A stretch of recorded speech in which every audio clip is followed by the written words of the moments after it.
Let's see. I can get everything switched over.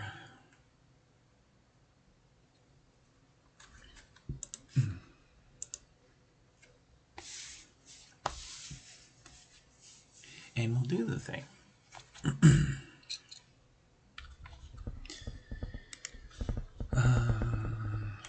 I am very tired, so I apologize if I forget things.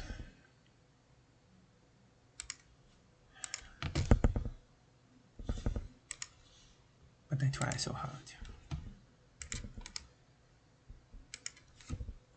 There is link to song if you like Street Fighter 2.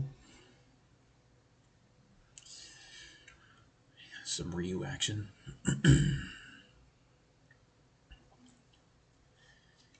Why does my stream look weird?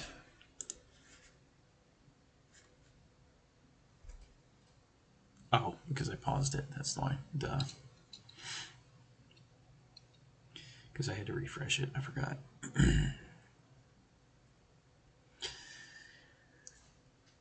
So anyway,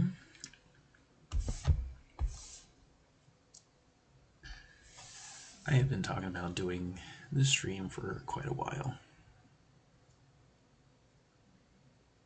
And since I have a little bit of time, we're just gonna knock it out. And then we'll move on to the next thing. Probably in the new year.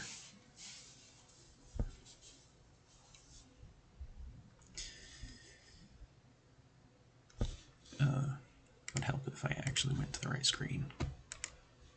There we go.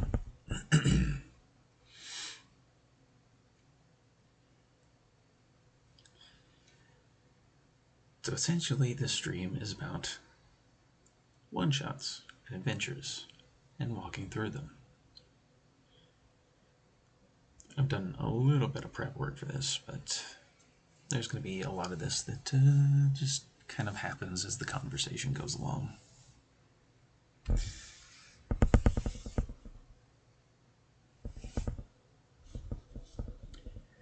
So, pull up my example.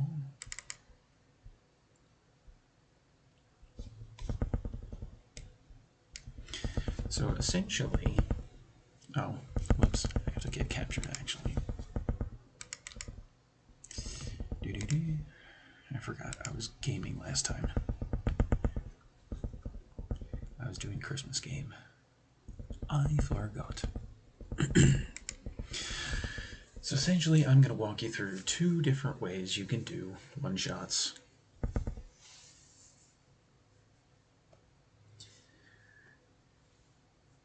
And 2 different examples of the way that I tend to structure them anyway. The first one is expeditions. An expedition in my brain place is essentially, doesn't matter what the characters or the players decide they want to play, class and race-wise. I can just say, hey, I'm running an expedition. It doesn't matter what race-class combo you want to play. And essentially I would pitch them what you're seeing on screen. It's just a story blurb for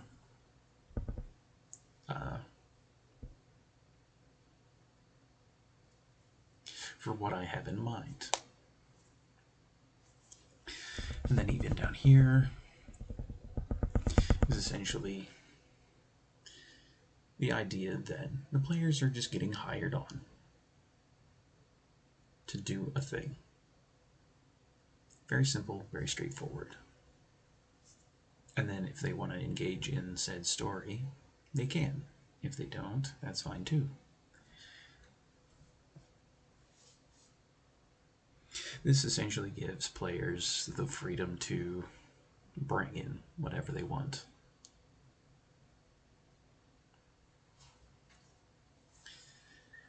And then an extra little layer down here is essentially what I have thrown together. for this example specifically, Expedition to Spargus, I wanted to create something that was more along the lines of Indiana Jones or even Tomb Raider, in kind of a theme way. So it's very heavily exploratory, there's mystery, traversal is also an element, there's some puzzle things, and then there's a smaller measure of combat. If we're playing 5th edition, then combat is usually the thing that brings people in, because they want to do all the combat things. But for this idea, for this one-shot specifically, the way I would run this is there's still combat possible and available if they wish to. But it's not the primary thing. And essentially I'm going to talk about 2 different types of one-shot. One is expedition, one is hunts.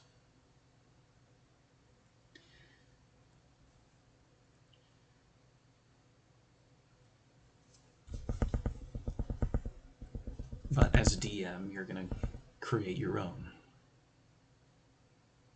And this is just kind of a baseline idea that I use for said thing. And like I got done explaining, if people want to engage with the story, they can. If they don't, that's fine too.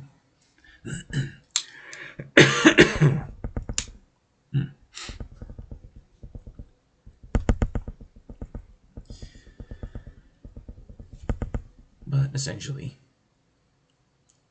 regardless if you're playing 5th edition or if you're playing some other tabletop game, you'll generally want to, as a DM, think of the creatures, monsters you want to use. And I have 4 examples right here. Razor claws, which are my own crustacean-like people that I made, homebrewed. The grung, which, if you don't know about those, they are in Bolo's Guide. They're essentially tiny little frog people. Basilisks, which, if you're any kind of fantasy nerd, you've probably heard the term many times over. And then Brachios, which is another homebrew creation that I made.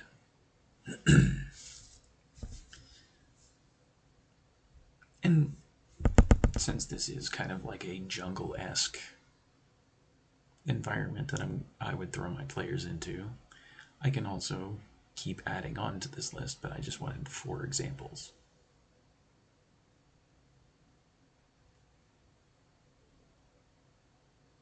And this is an actual place in my campaign setting that I just decided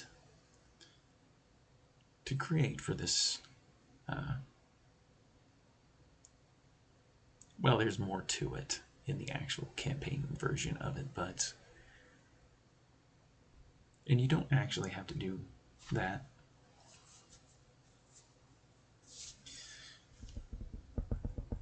Because sometimes story is not everyone's cup of tea.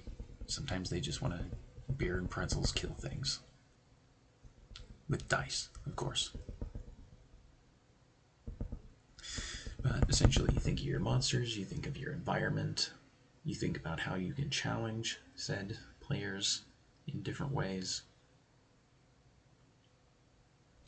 Hence why I put this up here in parentheses, so that my players can make an informed decision about, things that they will consider.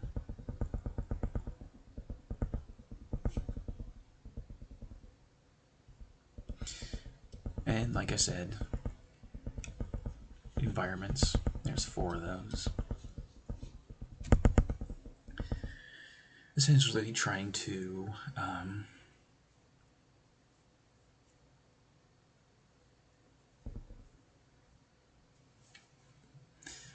what is the term I'm looking for here?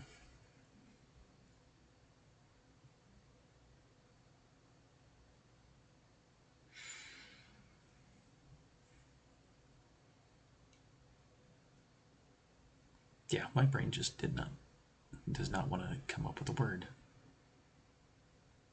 But the entire idea behind this one shot is the players get hired on to essentially try to reclaim this lost city. Well, going through the native terrain, they can learn about all manner of things. So give them the opportunity to do so.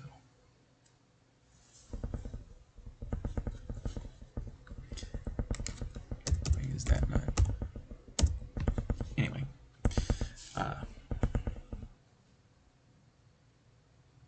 environments for the 4 different creatures.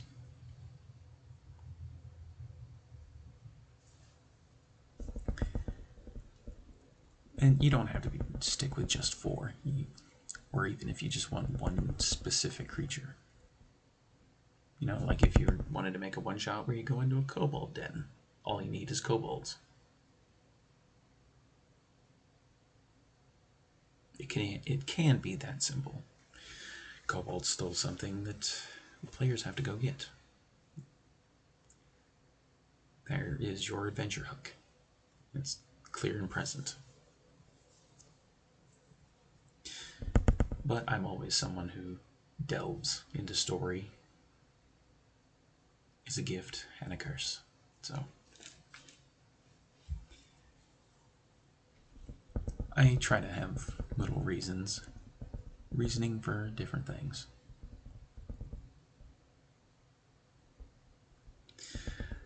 Social elements. If your players create characters that are more of a social persuasion, there's also that. Because 5th edition especially has 3 pillars of play: combat, exploration, and social interaction. Well, they don't really facilitate exploration as well as I would prefer, but everybody has their different degrees.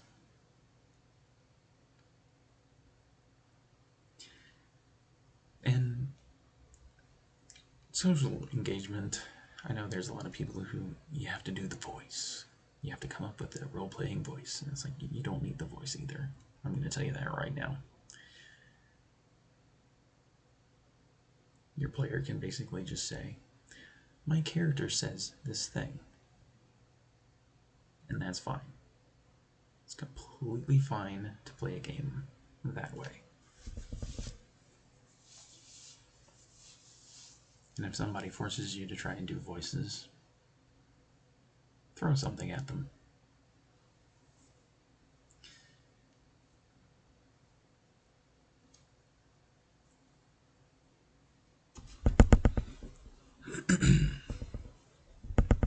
But on that note, as a DM, there is a side of this where you get overloaded and you have too many ideas and you can't condense them down. But then there's times where that's actually helpful.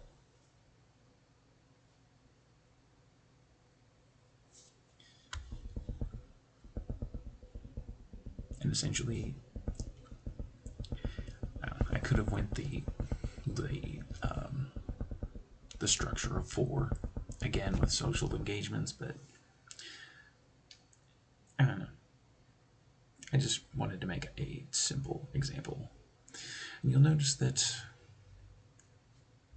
Grung are monsters, and also in the social engagement section that I've made here, not all enemies have to be capital E evil, or even just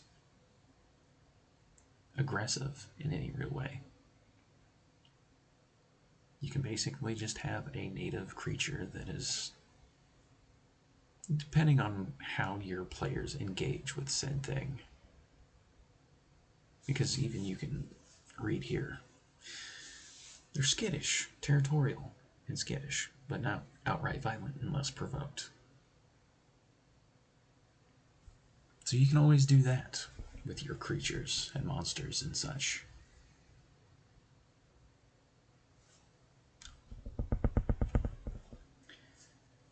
And that can honestly be part of the challenge for your players, is trying to negotiate with said monster creature,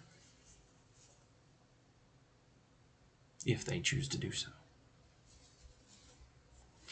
Usually, for DMs, the structure of things is you set the stage, you drop your players in,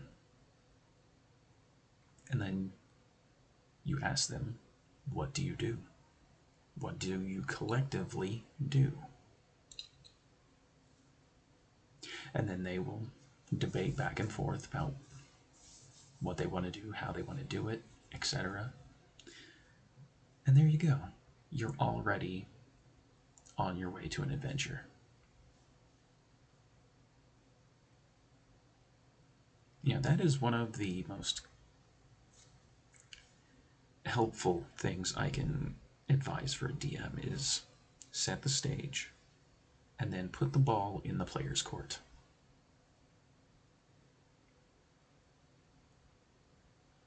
And then depending on what they pitch back at you, then you think about it, and then you elaborate. And you essentially go back and forth through this process. There's sometimes where dice gets involved. There's sometimes where the dice doesn't need to be involved. But you can essentially rinse and repeat for as long as you want, or whatever's comfortable.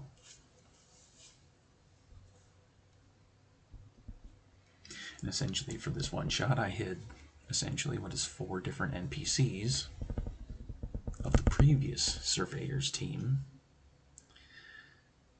that if the players decide they wanted to find them, that would be part of their adventure as well. So, it's not required, it's just an option. And that's a thing that's, developing for a one-shot or even a campaign. Create threads. Don't create overwhelming detail. Create threads that your players can grab onto and let them decide how they want to interact with it. Which is honestly more helpful than you would think. Because if you're a DM who is constantly talking, then you are basically telling a story. And there is the storyteller DM, but if the players don't have any input or influence on the situation, then they will feel kind of let down and left out. So, my advice is always, it's a collaborative effort. Always focus on just collaboration. That's probably the best word I can tell a DM, whether you're running one-shots, campaigns, whatever.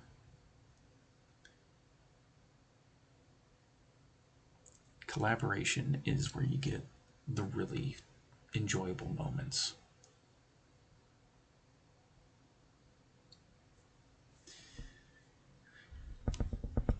And then, essentially, NPCs.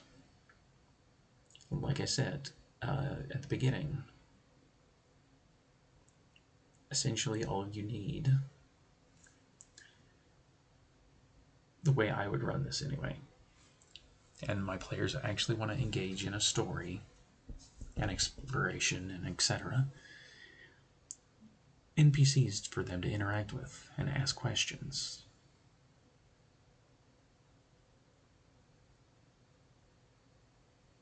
And essentially, what I've done here is there's an NPC for getting the players on their way.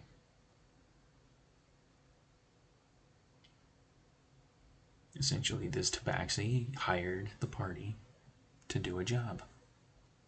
And that's his entire hook. That's his entire hook, and that's his entire purpose. Is to essentially get the players going in the right direction. And since there is an element of a river, essentially, the local river, I made an NPC for transporting said players around. You don't always need this. You can let them have their own boat if you want to, but I created it just to have it. If I need it, cool. If I don't need it, that's fine as well.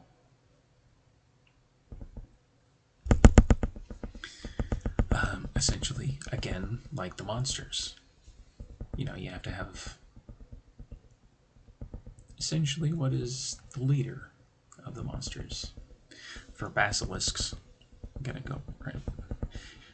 For my crustacean people, they are very much humanoid-esque. So essentially, they need a leader in my mind. So I made a leader. The Grum, same thing, except I made 6 of them.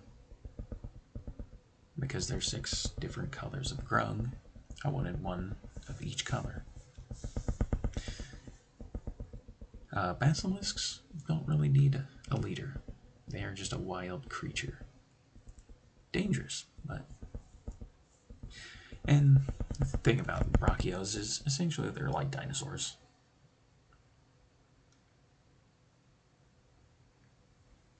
Very much in the same vein as basilisks, but not aggressive unless you piss them off. So there's different dichotomies there that you can explore, or I can anyway, and present to my players.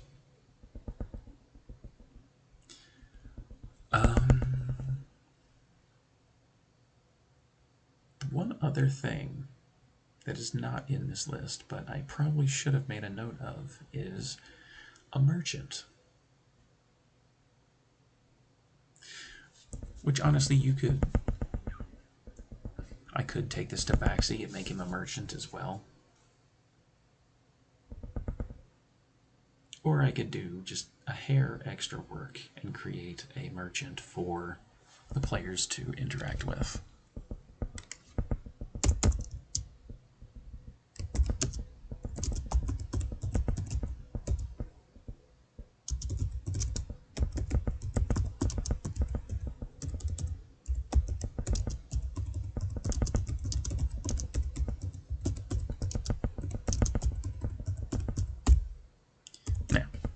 As far as naming conventions, I tend to come up with my own customized names for NPCs, but not everybody wants to do that, which is fair.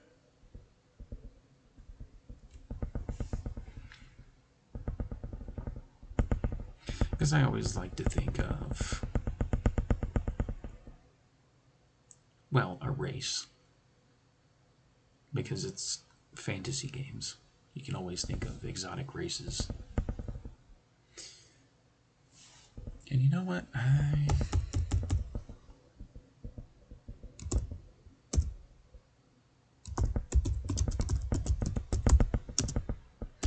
Just gonna make a fire genasi merchant.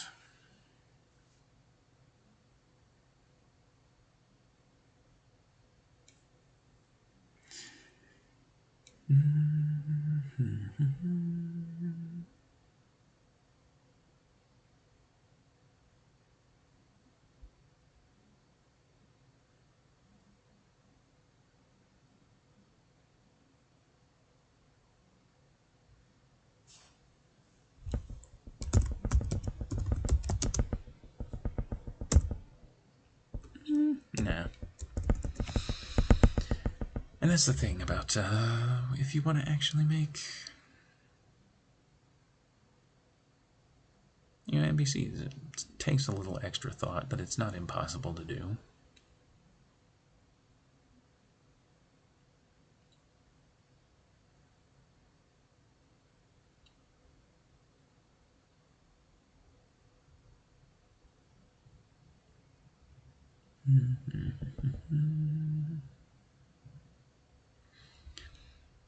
And if you're somebody like me who has way too many names in their head, it becomes the challenge of just picking one that feels authentic.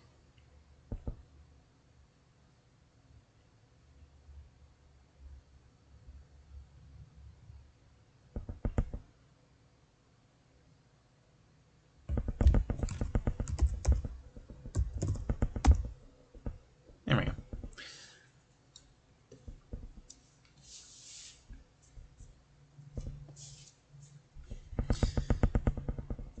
And honestly, names are the last thing. I know there is this huge emphasis with, especially with 5th edition, of NPC creation because it's all over the back of the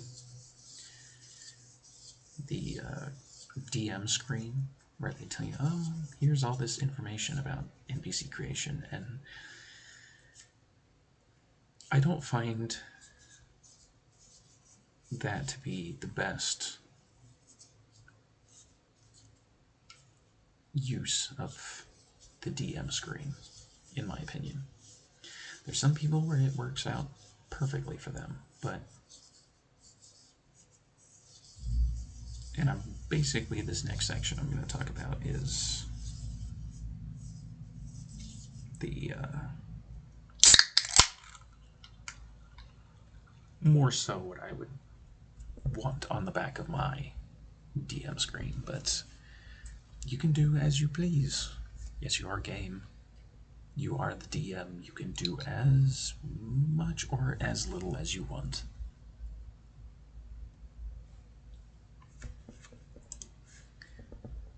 And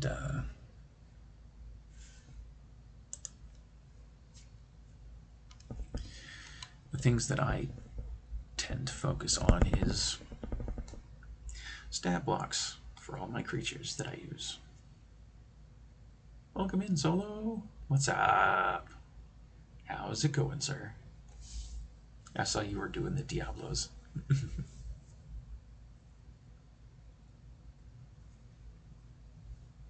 You was in the desert.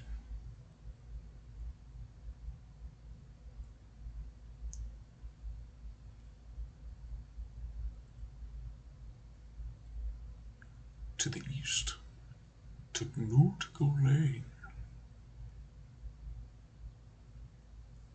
How's your Thursday, sir?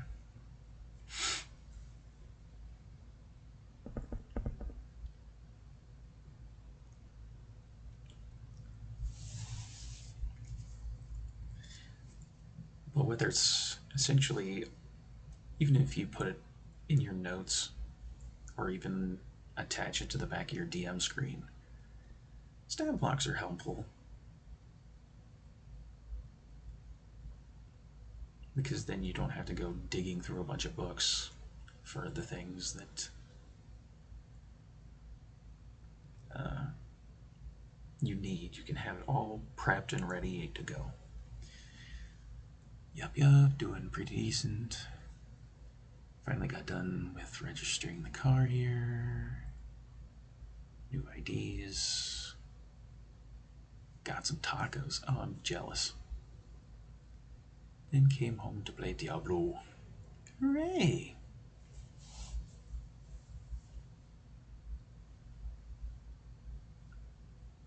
Yeah, I figured I'd just knock out the adventure stream while I have some time, and then I was going to come hang out if you were still in the Discord.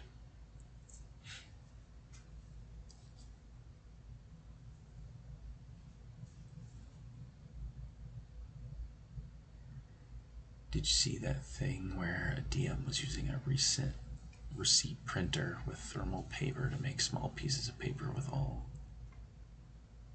I think I have. I think that sounds familiar.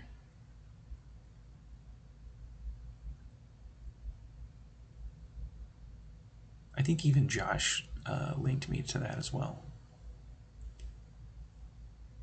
Don't be jealous. Honestly, they weren't all that great. Oh, sad taco.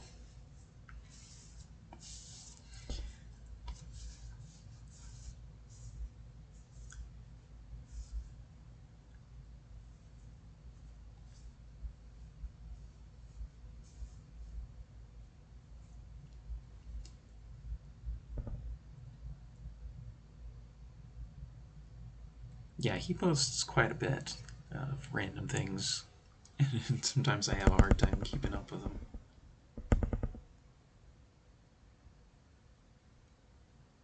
But he finds all the craziest TikTok things, and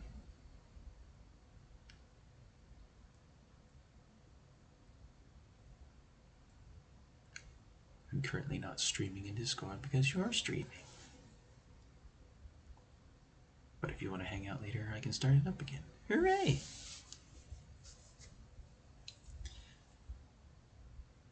Yeah, I didn't think I wanted to do this stream for a while, but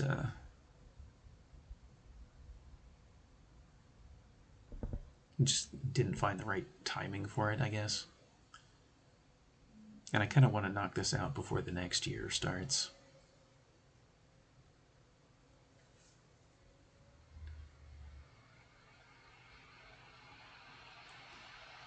Because I have a couple of things in mind for next year, but I want to get caught up on all the the Tortletop ideas that I have way too many sticky notes about.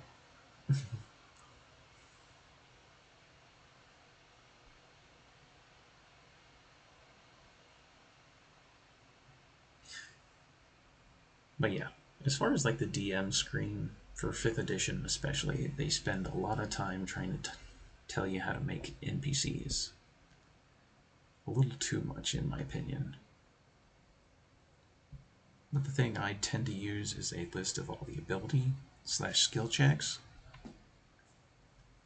because I could just a quick reference of just look, and again, not having to look in the book for the skill checks, the list of skill checks, as well as conditions. Having a list of the different conditions and the actual description of what they do is actually handy, because you don't always have to, deal damage to your players. You can always just be more of an inconvenience. Something like poison, for example. Poison, the condition anyway, doesn't do damage. It just messes with your ability to do certain things. I agree, just kind of go with it. You don't have to roll up full characters for each NPC. Yeah. And even creatures. You don't have to go completely bananas, racking your brain over the same idea.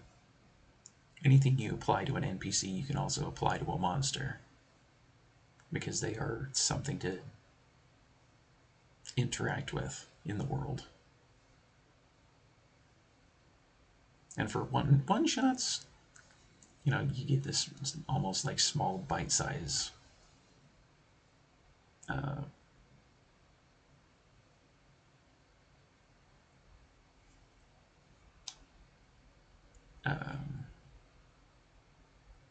the word escapes me again.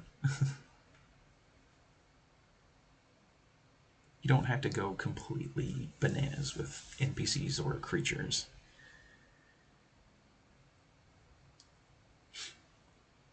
Yes, people go crazy on all the finite details. Yeah. Yeah, even I was mentioning up here in the monster section that I threw together.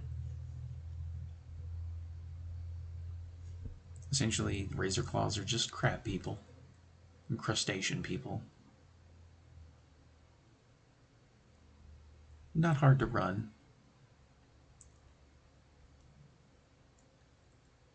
And they're not complex by any means.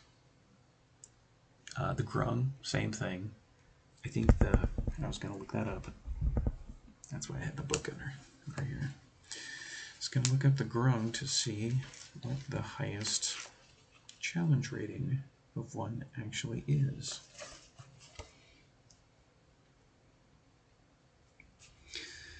1/4, 1, 2, right? So yeah, the highest challenge rating for a bog standard grung in Volo's Guide is a 2, which is not that strong. Let's be real. I've had first level characters actually take out CR4 creatures, so it's like,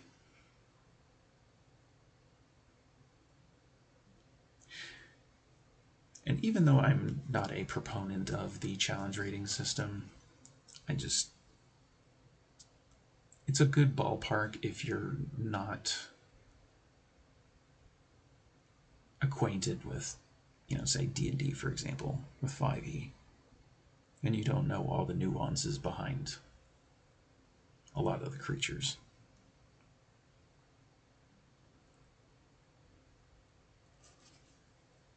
And while they have tried to fix the challenge rating system, I still don't think it works as they hope.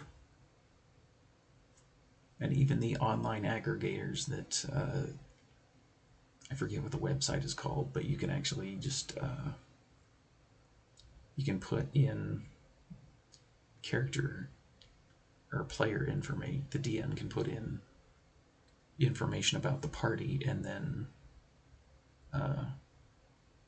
essentially it'll spit out a random encounter that would be good for that combination of things. But even then, I don't think it's not a perfect science. And it never fails. You roll up through character for like a level 20 retired mercenary, and the party wants to obsess over the goblin kid they ran into. Yeah. CRs are more of a suggestion than a yeah. And there's some people who actually take, 5th edition by exact absolutes. They're just a bunch of Siths. They think of it in absolutes instead of options,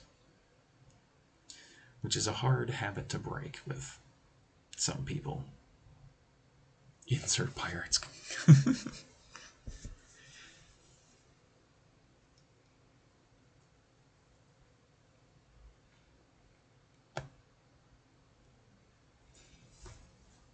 But yeah, I generally use the challenge rating system as just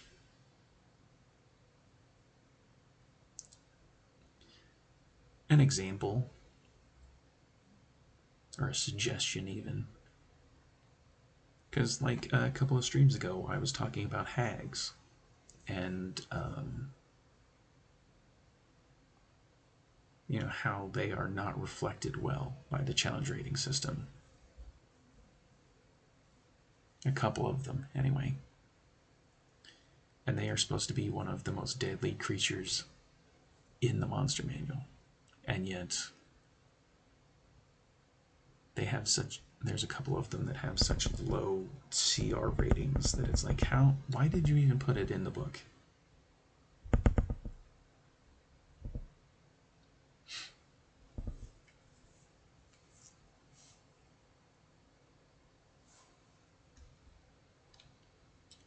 So, yeah, the challenge rating doesn't always reflect the way you would hope it would, or the way it's explained.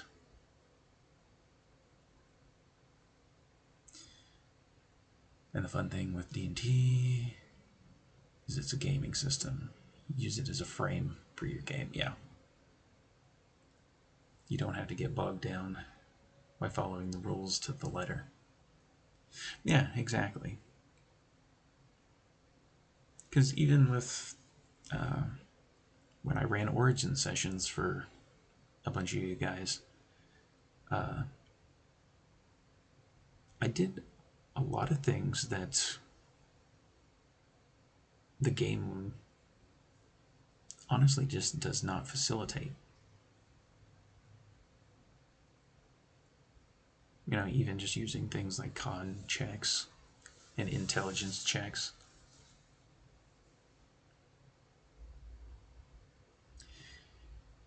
People get too hung up on specifics. Yeah. And I feel like that's like the one habit that is the hardest to break. Because I even had this conversation recently where I was talking to Sarah about the idea of origin sessions. And I was even explaining how I had done it for, you know, a bunch of the guys in the Discord.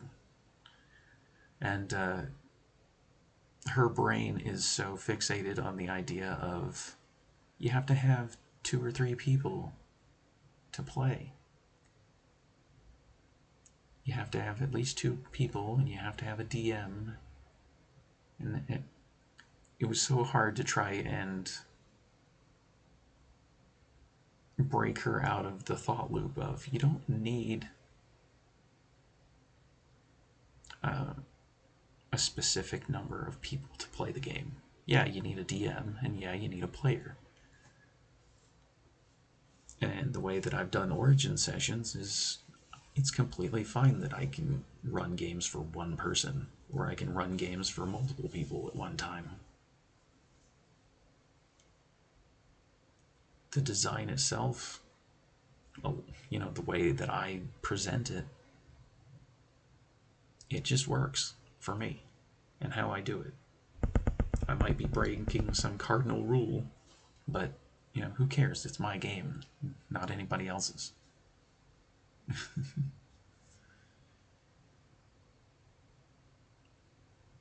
I prefer to run the game the way you do. Yay! Biggest challenge new DMs have is worrying too much about doing it right. Yeah. Or they watch something like Critical Role and then they start going down that rabbit hole of trying to be too much like Mercer. And even Mercer has come out and said, you know, don't do it his way, do it your way. But there's still people who want to be like Mercer. Which can be a good and a bad thing depending on how you actually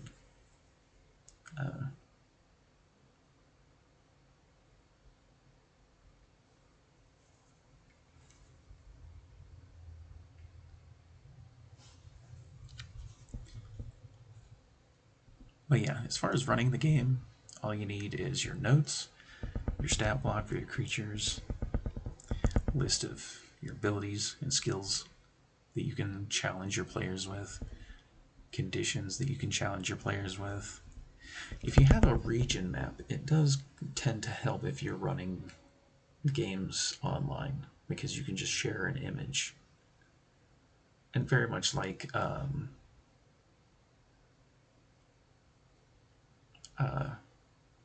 the image that I use on stream all the time of the islands of Varuna, essentially. Just sending that to your players and for them to have kind of a general idea of, you know, this is here, this is there. You know, it's not specific by any means, but it's just a nice gesture.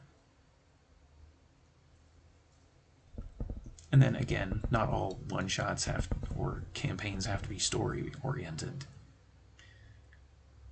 They don't have to be, but they usually are with campaigns. But you can always have your story notes pulled up on the side. And that's honestly all you really need. One of my favorite things to do as a DM is go off script from the game. Especially players at the table have been playing, yeah. So they can't just expect the normal and typical, yeah. I basically pulled that on court during his kind of spoiler alert, I guess. I don't know if he's in the chat or not, or if he's lurking, but I made a reference to something. And I'm not going to get specific with details because it's part of his story, but essentially I made a reference and he said he basically had to stop himself because out-of-game knowledge versus in-game knowledge. And he's very someone who enjoys that idea of keeping the two separate.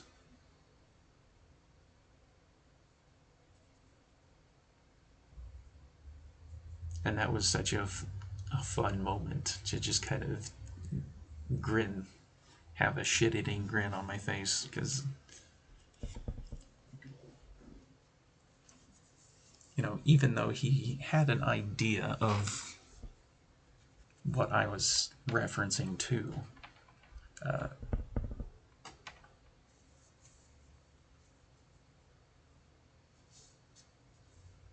which he doesn't know. He doesn't actually know what I threw together for that, but he might one day.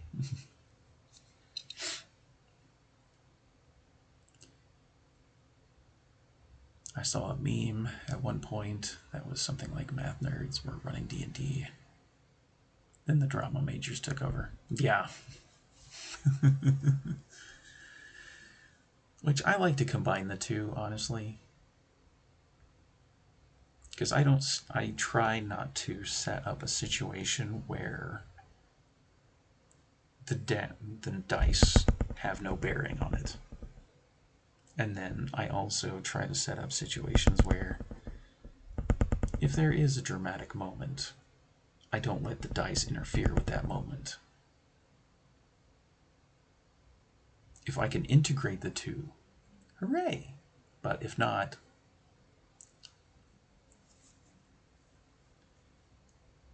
because at the end of the day, you know, yes, it is a collective story that everybody's playing together. But the dice is always the determining factor when you're playing a tabletop game. And if you don't want to do the dice rolling, then you might as well just go read a book, or write a book even. Because if the dice never come into play at all, then what's the point? You said you were running a D&D game. There is dice involved. There is the nerd rocks that go clack, clack, clack. And people like the clack. By the way, not sure if it's on your side. I think it is. There keeps being a sound like an echoing. I don't know what that would be from, though. I know I keep adjusting the microphone a little bit, so maybe I'm getting out of range or something. And I'm constantly adjusting my glasses because they keep falling off. I think I just need to get a new pair. Because there's always... I don't know about tapping.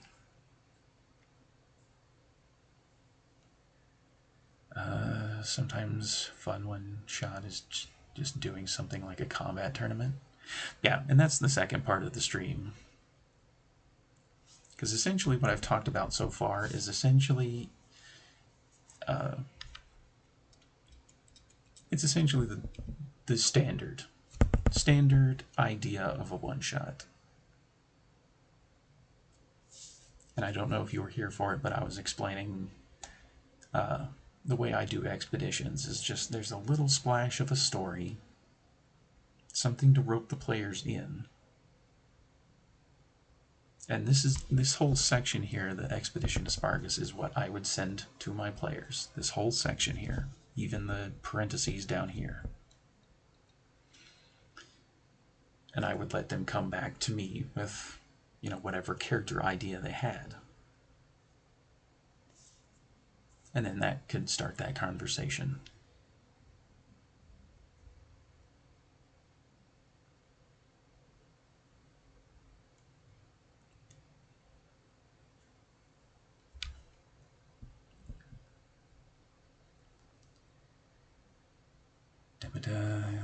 And then the other part of the stream I was going to talk about is hunting. Hunting one-shots. Which I think you pretty much know exactly what I'm going to start talking about here in a minute, because you guys were doing it last night. Yeah, it can be hard at times to separate player and character knowledge. Yeah. Well, and that's one reason I utilize a lot of intelligence checks is if I, as the DM, ever have the thought process of, would this character know that? I have them roll intelligence. And it's just an easy way to, would they know this? If they roll well enough, yeah.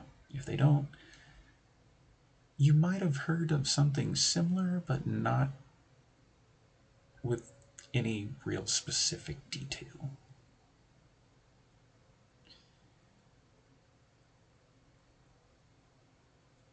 Absolutely. I'll admit I fudge the dice behind the screen sometimes. Yeah, I'm somebody who does not fudge my dice rolls.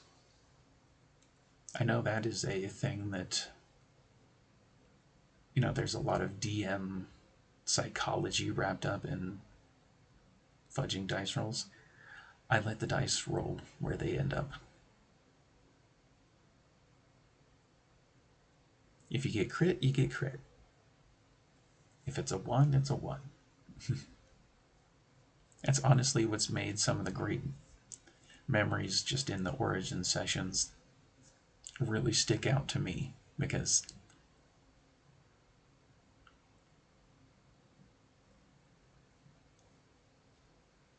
the dice it just happened that way. And I just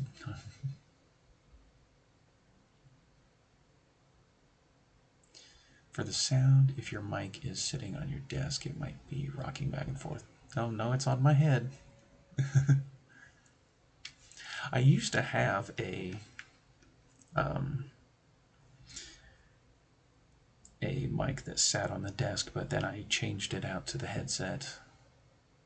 I still have the old one, and I thought about using it again at some point, but I think I'd probably get a mic arm for it.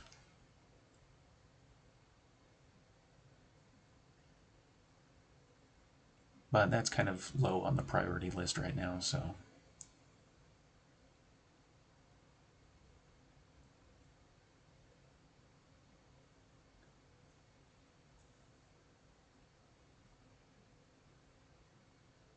And I do kind of move around quite a bit when I'm actually sitting here talking, because I'm looking at the laptop, I'm looking at the stream pulled up on the rig to make sure everything captures proper.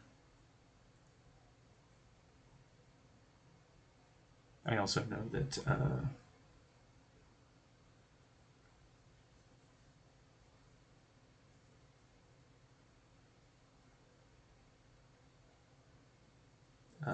my rig tends to make a lot of noise sometimes.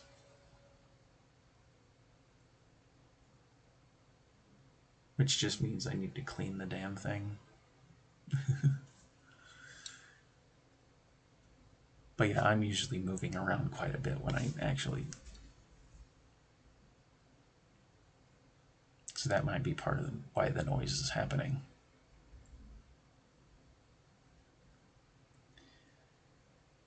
Yeah, like you were having me do my history and religion checks with my origin. Yeah.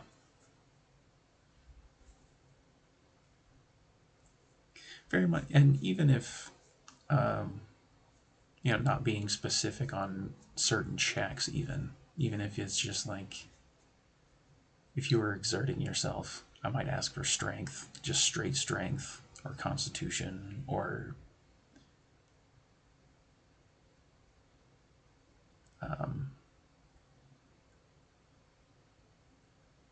there's a lot of times you don't actually have to tie everything to a specific skill check. You can just have it tied to a stat, even. Just a straight stat that you can essentially just use as a gauge. And if you do need to call for a skill check after to essentially go deeper down the rabbit hole, then that's always my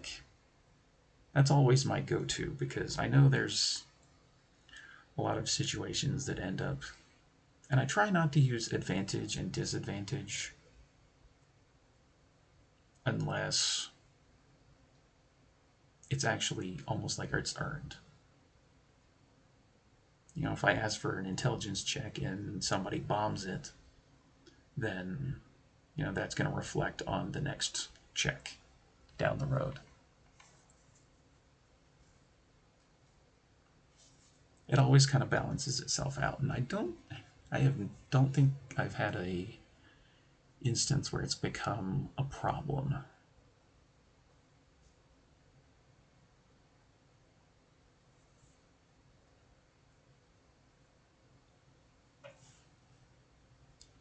I don't fudge the dice often, but if I have something that was just really, really unlucky for the player and is going to ruin the fun,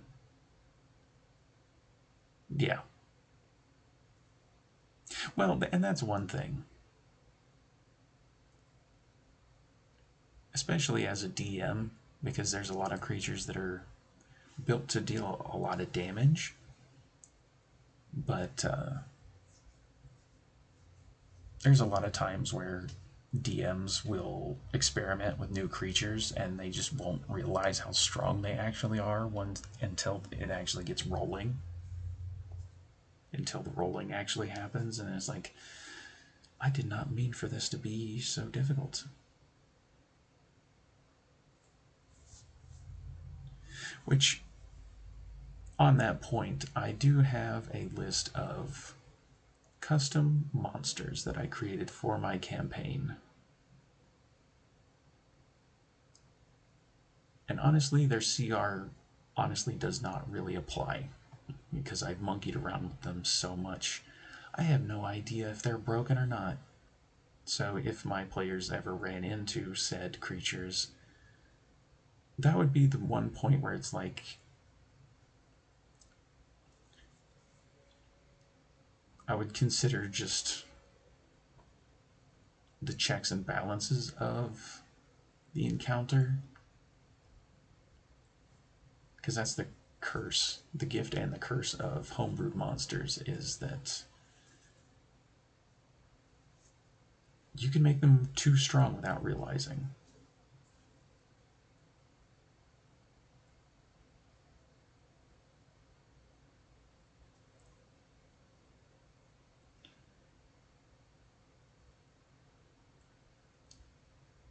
Like an enemy just gets really, really lucky and one-shots the tank. Yeah.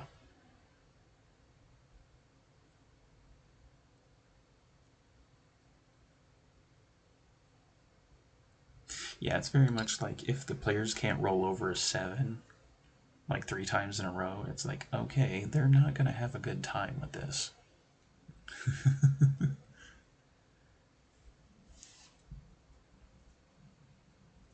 And a lot of the way I design my games is I'm trying to challenge my players. I'm not trying to kill them.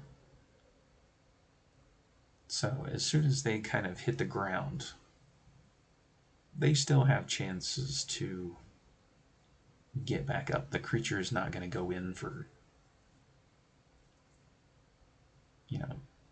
attacks to just knock out the death saves.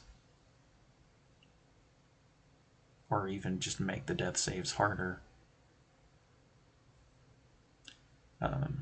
There's a lot of creatures that'll be like, once that thing falls over, it's like, do I actually care about this thing? Not really. And they'll just wander off. This is very handy for like beast creatures, because most beasts will just only attack while they're threatened, and once the threat has been dealt with, then they'll just leave the player laying there on the ground, just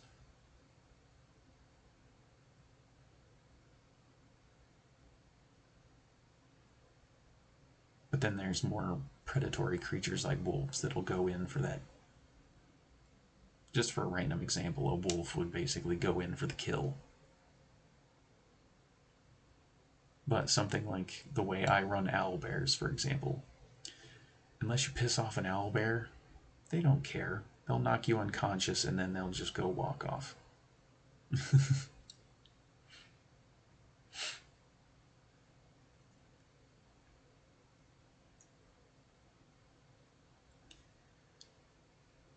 Between my computer and my keyboard, I need an arm for a mic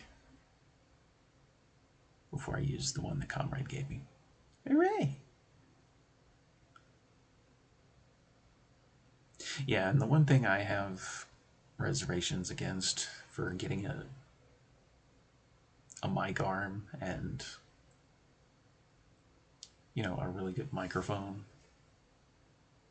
which I could probably use the one I already have, but I remember it would pick up on way too much. So that would be, and as much noise that happens around this place, we'd have to kind of be careful about that, using and utilizing one. Because as far as the headset mic, I can just move it up and you guys can't hear me.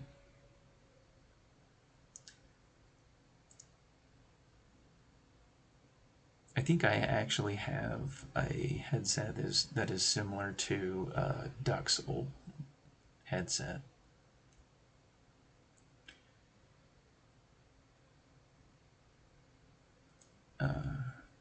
Speaking of fudging the dice behind the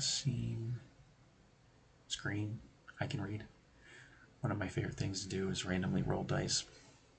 Oh yeah, I'm always doing that. Whether you guys can actually, even during Origin sessions, it's like I'm always rolling for things.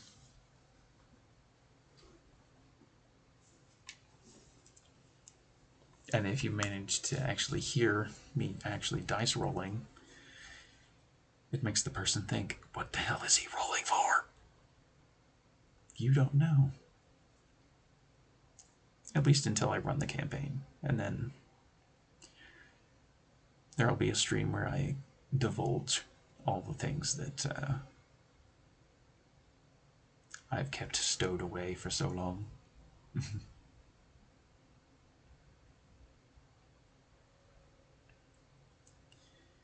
Exactly. One of those times you use the CR as a guide, and the CR is just wrong.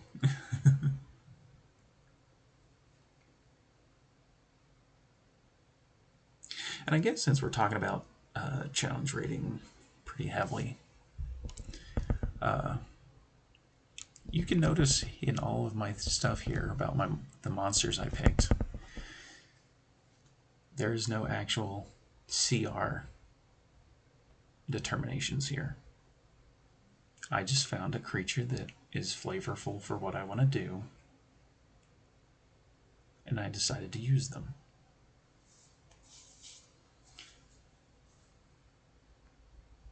Because as far as Razor Claws, they run anywhere from CR 1 to maybe CR 4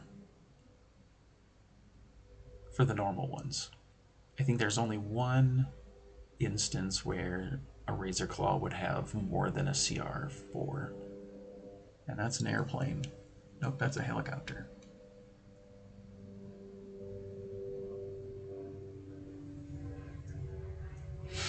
But essentially, your bog standard Razor Claw is somewhere in between a CR1 and a CR4. And that's very intentional.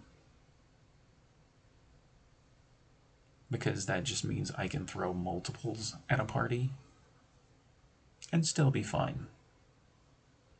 If I go above CR4, then it's considered more so like a mini boss or a boss fight, even. And honestly, the challenge rating system doesn't take into account the idea of a boss battle or even a mini boss battle. It just, the bog standard creatures that they created and they put in a book and they tried to mark a number alongside it. And like I said earlier, grungs, I think the strongest one is a CR2, but there's a lot of different fun things you can do with grungs.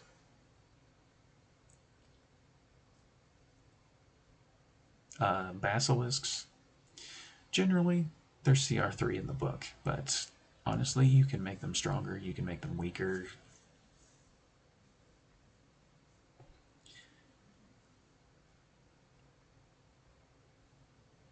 And one of the fun things I like doing with basilisks is they don't all petrify. They can actually do more than just that.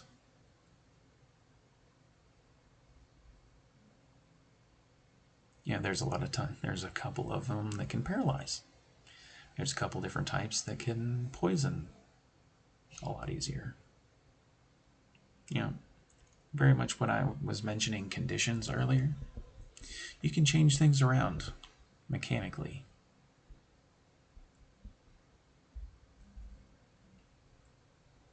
And Brachios, I would say they're like CR5, just by rough guess. But unless the players actually piss them off, they aren't really going to give two shits about the players.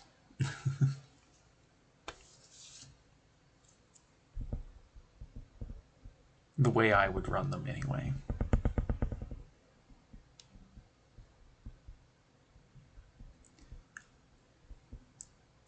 Terrains, touched on it a little bit earlier, but just different. And this is one reason that I have a list of skill checks handy, is because it doesn't matter what kind of terrain you throw your players into. Skill checks and even skill challenges are a great way to challenge them. You know, when they have to actually combine their efforts. And I generally run with the rule of, you guys can all use the same type of check, but there's a limit. Like if 3 characters want to use perception, it's like, no, I would say 2 of you could use perception. Third guy has to think of something else to use.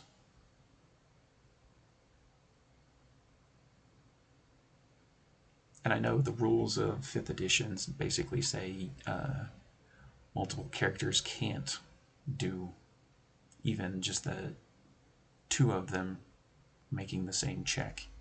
But I'm perfectly fine with letting 2 characters use the same check, but not 3. 2 people can use perception. Third guy has to, maybe they want to contribute by using investigation. That's completely fine. And depending on the roles, you know, you can feed different information to each player in a different way depending on what they roll.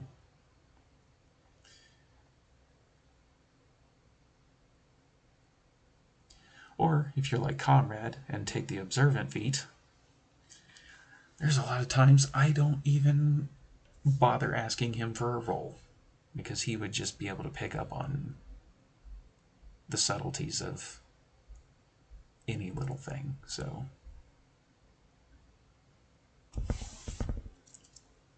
he's just very aware and he spots things. So I don't even bother making him do skill checks at some points.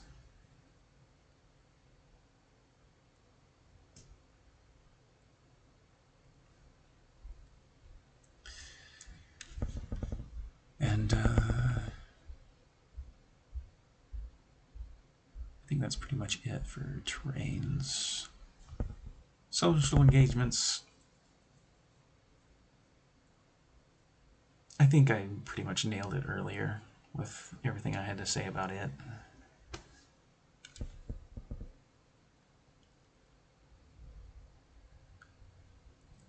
Essentially, it's giving your players the opportunity to socially engage.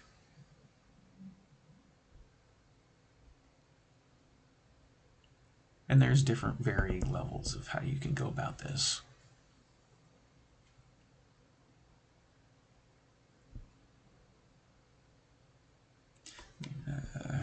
Your NPCs.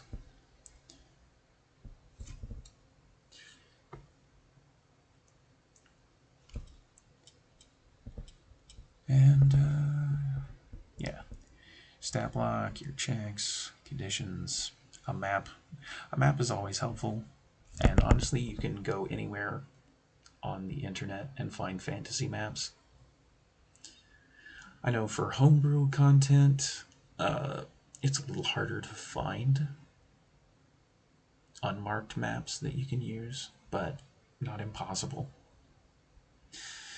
Because one of the things about a lot of map making programs is people use them, and they generally create these really interesting worlds. And there's a lot of times where I'm looking through Google or Incarnate maps of different cartography maps, and it's like, those are so interesting, but I can't use it for my game because of said reason. And honestly, if I had more time, I could probably draw out a map of Arcturian. For Varuna, I got lucky, and I found a map that very much does. Well, I can just close this and show you.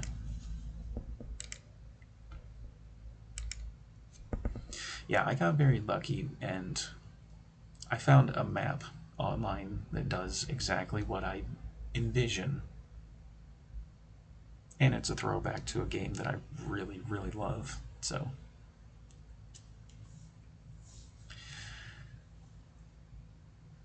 and I know there's a lot of art programs. I know there's a lot of,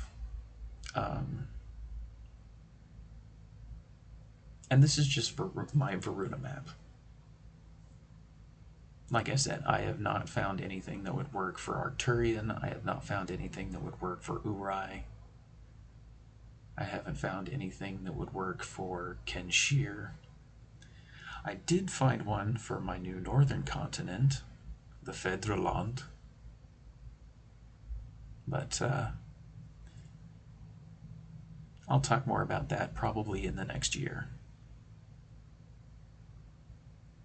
Because depending on how this Varuna game kind of shakes out, that's going to be the next thing that I kind of focus on next year if things don't go as I hope.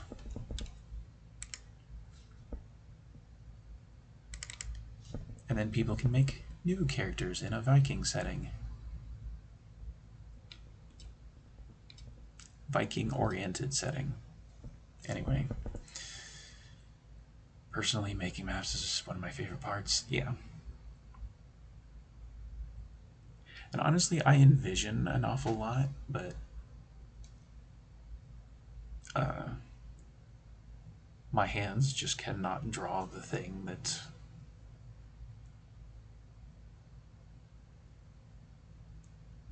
I cannot get my hands to do the thing that is in my head.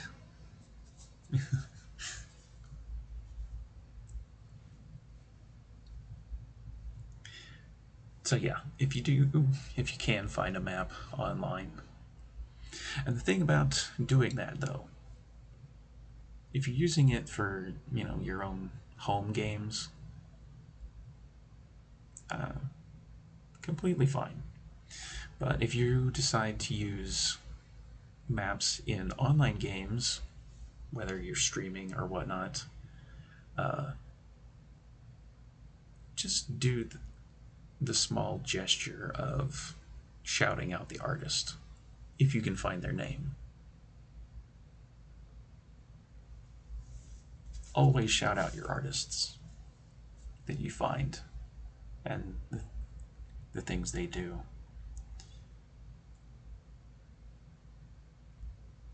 I used to use AutoCAD for making maps. Interesting. And then if you're looking for something like dungeon maps, there is things like Campaign Cartographer. I am not sponsored, so don't think that I am. But essentially, it's basically like digital graph paper, and you can create whatever kind of dungeon you want. Basically make it on graph paper, and then you can print it out. You can share files that way.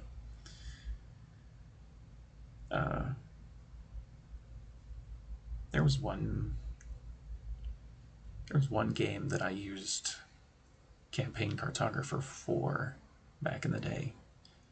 It didn't get very far.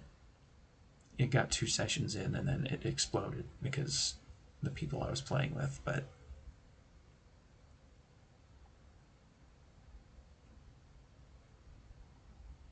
and that's a D&D horror story that I don't think I'll ever tell on stream. So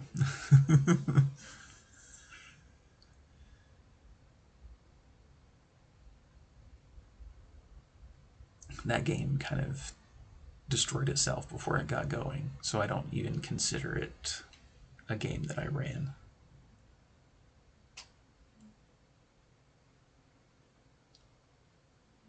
But yeah, being able to create dungeon maps and then to print them out or even share the files if you're in a digital oriented game, it's honestly more helpful than you would think. And maybe one of these days I'll see if I can't find the Tomb of Kirith, so I can use it on stream as an example.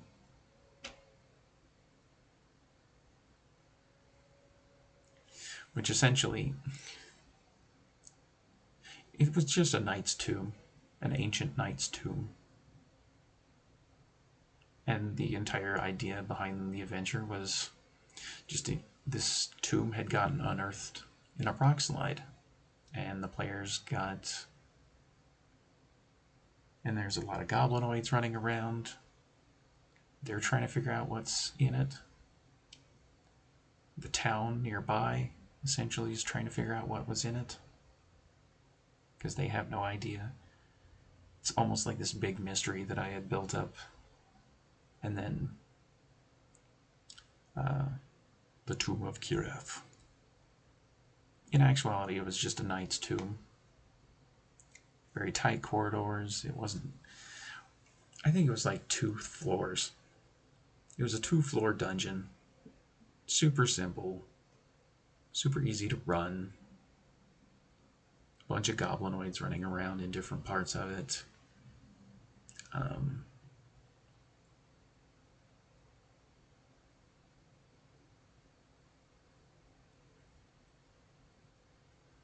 Yeah, and I think that party only got into room 4. And that's the other thing about running one-shots. Play with people that you know. There is kind of... sometimes it's nice to branch out and find new people. But don't just let random people into your game, because if you don't know them very well, they tend to be surprising, to say the least. Be back in a bit, gotta do a couple things. Alrighty. Have fun with your luck, Solo. But yeah, I always advocate for playing with friends, even if you don't know the friends for very long. Get to know them before you invite them to a tabletop game.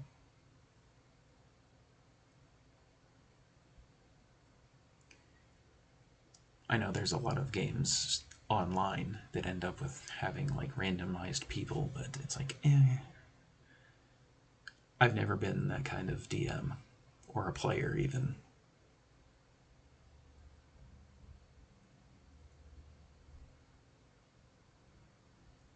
Very much like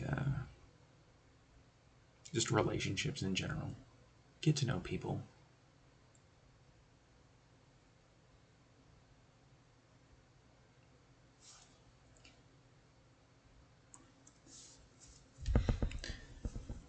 Yeah, because I really don't have any complaints about running for friends. And I've said this many times on my streams and even in various chats with the Discord folk that I hang out with. I honestly do not mind running games because I know you guys aren't going to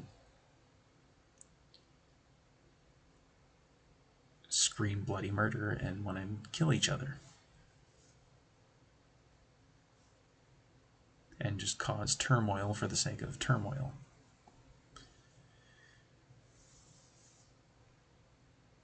Or even worse, which, like I said, I'm not going into that topic. But yeah, I always advocate for playing with friends.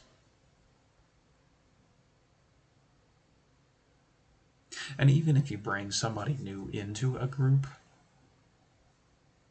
just being aware is so much more comforting than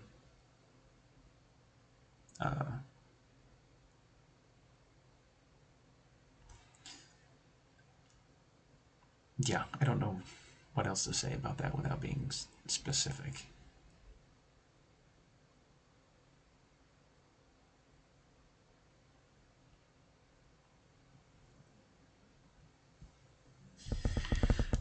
Alrighty, so I think we're going to move into the second part of the stream. The other kind of one-shot that I tend to run, which is a lot easier than what I talked about previously. Well, I say easier, but it's a style of game that I have wanted to run. And essentially what that entails is hunting one-shots. Honestly, you don't need story for them, which takes a huge weight off of the DM. Very much how I had talked about the previous adventure stuff above. Essentially, we get rid of the story and we add heavy emphasis on combat, and that's all you need.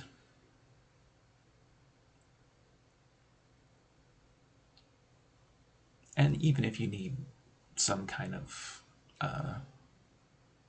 adventure hook to get your players in the right headspace, it's just like you get hired to go hunt this thing.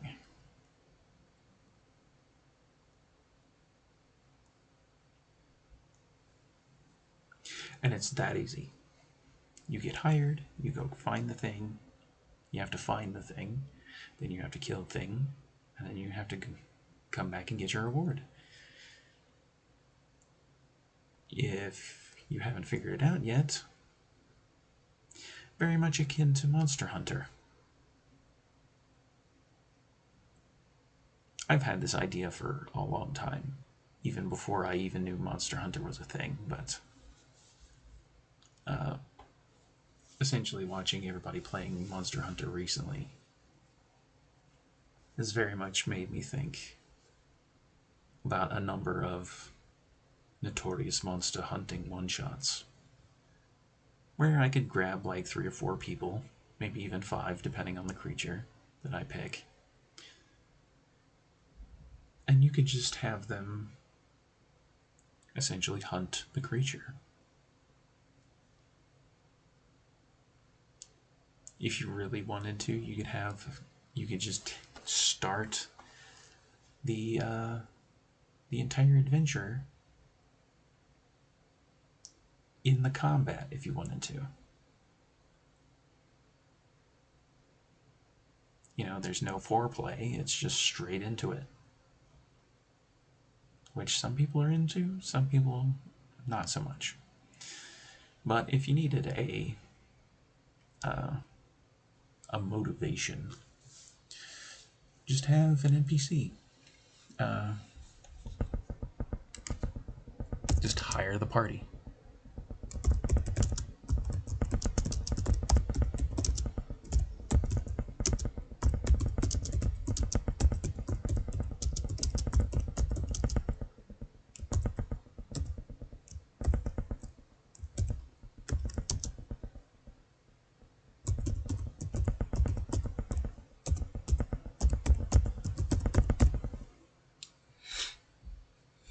I don't think I need the parentheses.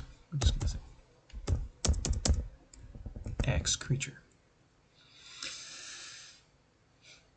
And if you need a motivation, there you go. That's all you need. And depending on, as a DM, you can decide how much influence or how much lack of influence this NPC has.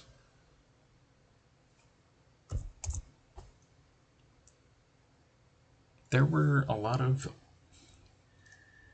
a lot of older versions of D&D where the adventure essentially began at the start of the dungeon. This is basically the same thing, except you're taking out the adventuring part and getting straight into combat, if you so desire. You can skill a challenge to find said creature, or you can just start your players.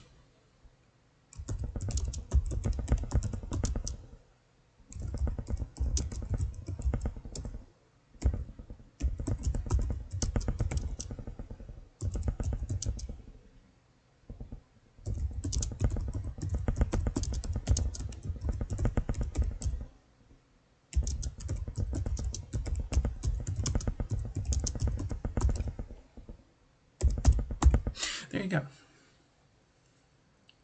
It's a two-step process. An NPC that hires them, you go out, you find the creature, and then you combat creature. Boom. If you don't want to do all the prep work, if you don't want to do all the story writing, you can just essentially save a lot of trouble.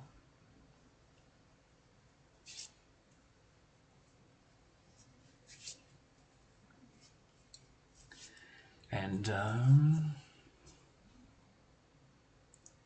honestly, you can just, there are so many monster manual books.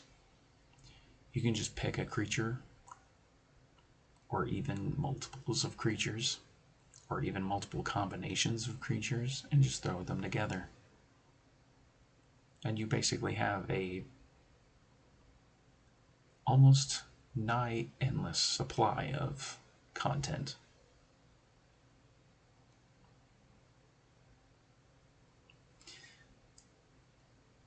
I would probably say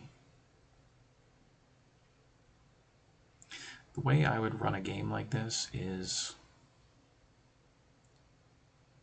I would make the characters, I would tell my players to make third level characters, because that's generally when all of your subclass features, well, your first subclass feature is available.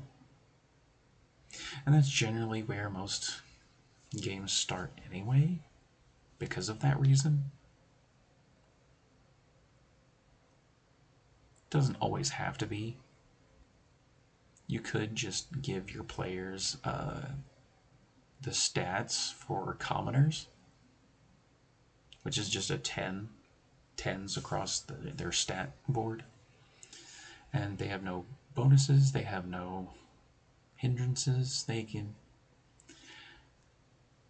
and that's honestly an idea I had for a game once, but I don't know if anybody would be on board for that.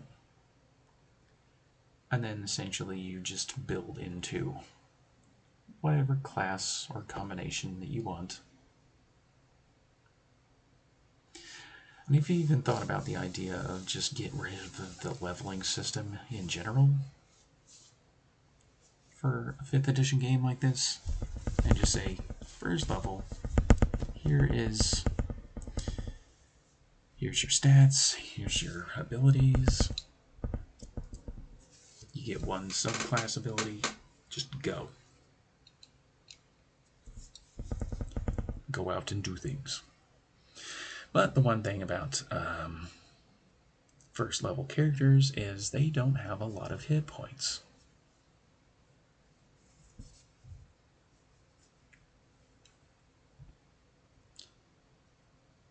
Unless you monkey around with that, then that idea kind of falls flat a little bit.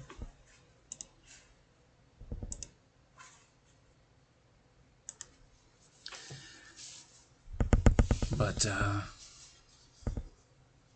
essentially, you can just pull monsters out of the monster manual, or you can make your own, like I did. And I mentioned this a while back, I think. I think I even mentioned it even in the stream, that I made a bunch, I think. Actually, I can just pull it up to where I can see it, but you guys can't. Because some of them are spoilers for my campaign.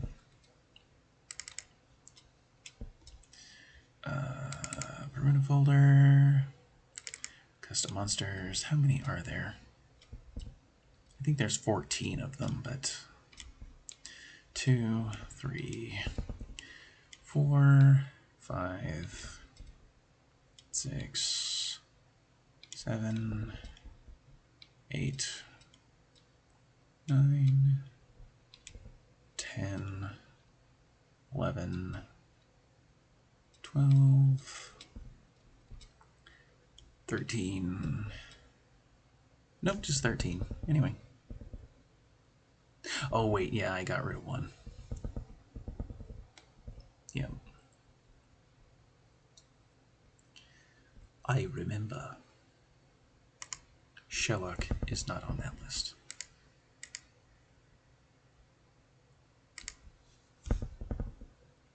Because he became his own thing. Anyway. Yeah, I created 13 custom-made homebrew monsters within 5th edition. And honestly, if my players in my Verna campaign find them in the wild, that's one thing. But if they don't, this is a good way to utilize them in a game like this, where you just go hunting for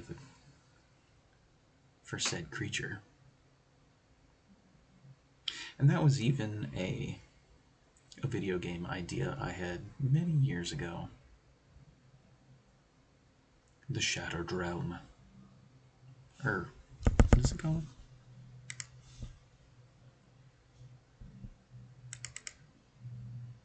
Sundered Realm. Derp. Yeah, I made a video game idea years ago where it's basically the same basic concept of these giant boss battles. And essentially some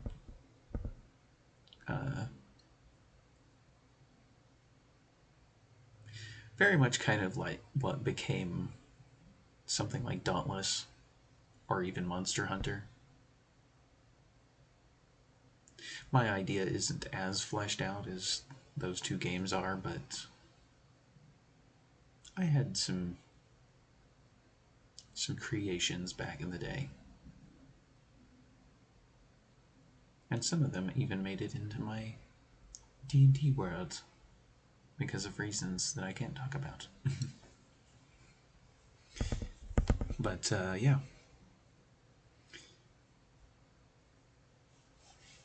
And like I was talking with Solo earlier, and this is just my 3 examples for this. Razor Claws, essentially in between CR1 and CR4. Not the greatest and not the worst either. I could throw many of these at players and they would be able to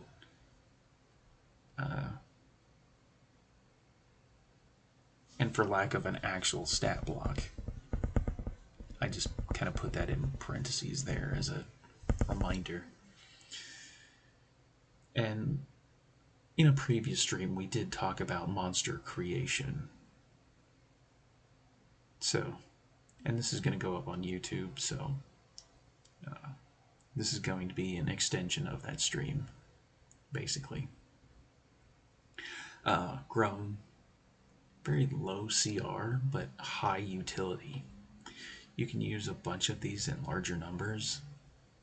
And the one great thing about Grung is they don't deal a lot of damage, but they have a fun little effect to them with their poisons. See if we can find that list.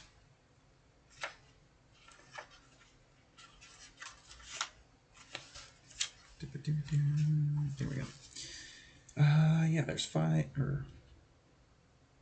there's 6 different Grung poisons in this book.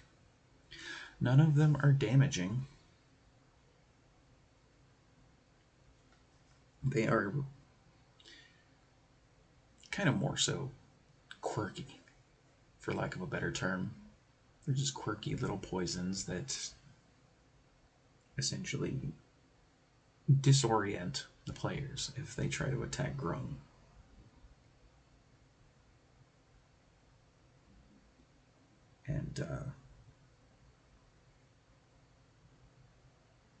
And all these poisons last a minute, which is 6 rounds.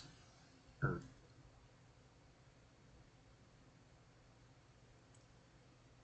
no.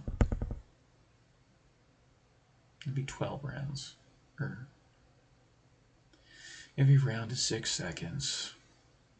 Depending on how large the party is, determines how many rounds there are. I don't want to do math in my head right now. Ugh. Anyway, you get the point. The Grung poison only lasts a minute. But you could also have some of them where they have to make the saving throw at the end of their turn. Easy enough mechanic to play around with and mess with your players using. And essentially the only way you can get poisoned is if you come into physical contact with a Grung.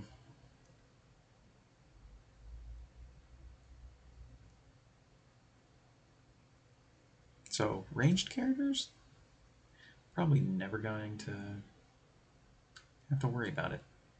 Melee characters are not going to think before they try to kill this thing, and they are going to get poisoned, most likely.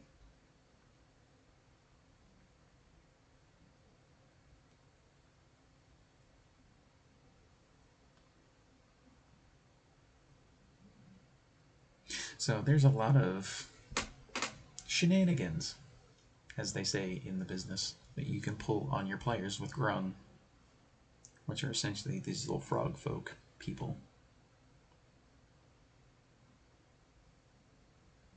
Imagine a race of little poison dart frogs. That's basically what Grung are.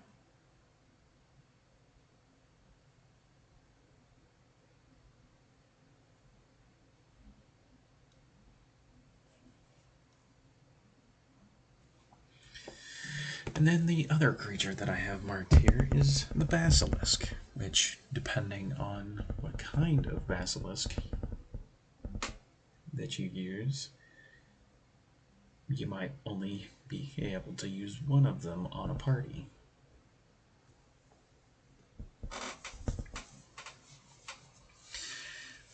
Because normally they're CR3 in the normal monster manual, but I'm always of the mind you can alter those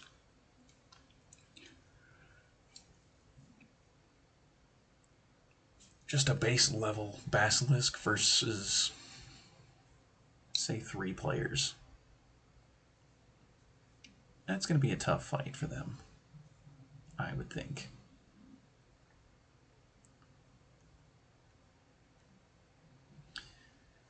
The players are always going to have the advantage in combat because the way that proficiency and ability modifiers stack together, but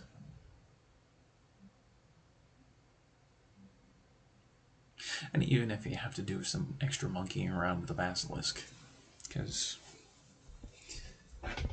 grab the book while I'm talking about it. Beholders, blights, bullets, basilisk. If you use the bog standard basilisk, your players are going to steamroll this thing. It's a war of attrition. And like I said, 3 players versus this 1 creature, your players are going to melt it. The one thing that the basilisk has going for it, the armor class is 15. I would bump that up. Hit points, same thing. Depending on how many players, I would bump up the hit points to reflect that. Speed is 20 feet. I would leave that alone. Strength +3, Dex -1, Con +2, Intelligence -4, Wisdom -1, Charisma -2. The one thing the basilisk has going for it is just its ability to petrify people. Otherwise, it's not really a threat.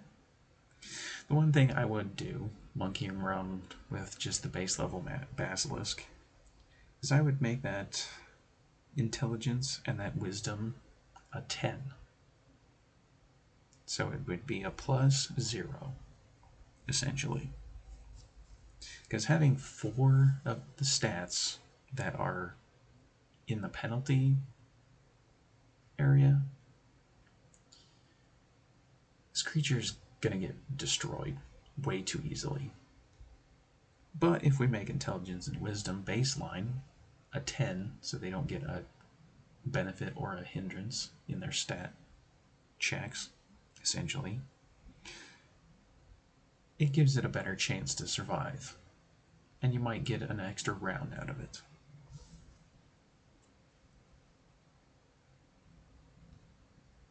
And if you know anything about D&D, dexterity and wisdom are the 2 things. If you have both of those high enough, you break the game.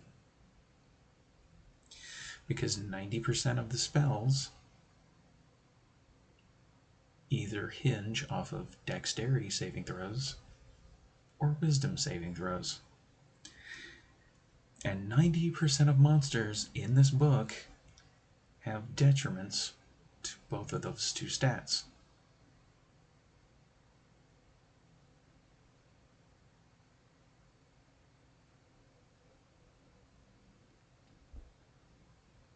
And you might ask, why don't I just make the dexterity a 10 and baseline level? Because it's a giant lizardy creature. I don't imagine it would be very swift. So I'm okay with it having the -1 penalty to its dexterity.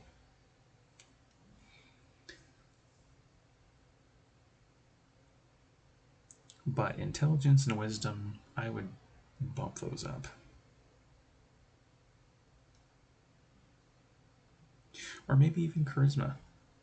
I might leave the -1 to dex and wisdom and bump up the other 2 stats that it has to baseline or even stronger. Who knows?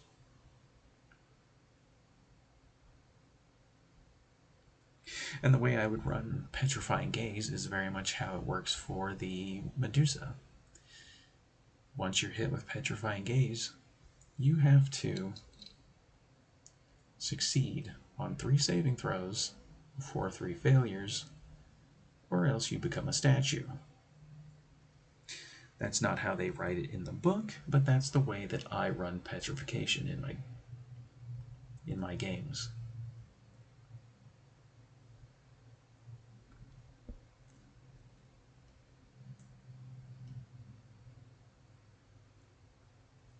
So that drastically changes the way the challenge rating would even try to equate for that. And the only other thing it can do is its bite. It can deal some damage and some poison damage if it bites people. If you actually look at the picture of the basilisk in the monster manual, it has a bunch of spikes on it.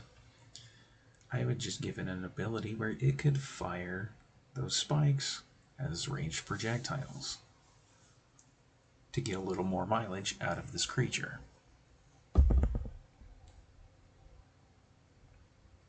I would probably stick to the same damage that the bite does, but they could do it at range instead of in melee.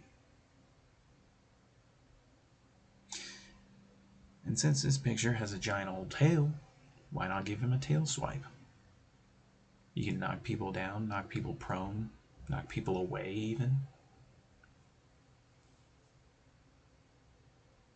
And that wouldn't mess with the challenge rating that much to give it a knockdown or a knock away effect on an attack that it can do.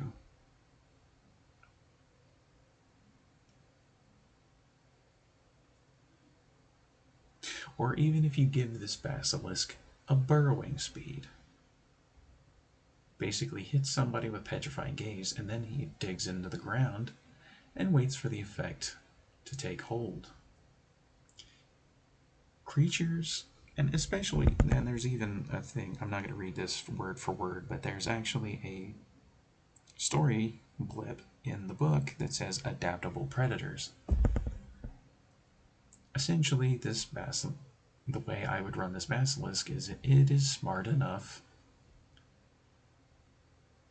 to essentially apply its effect and then go into hiding until, if the player fails the saving throws, then it turns into a statue, basilisk pops back up, and eats the player.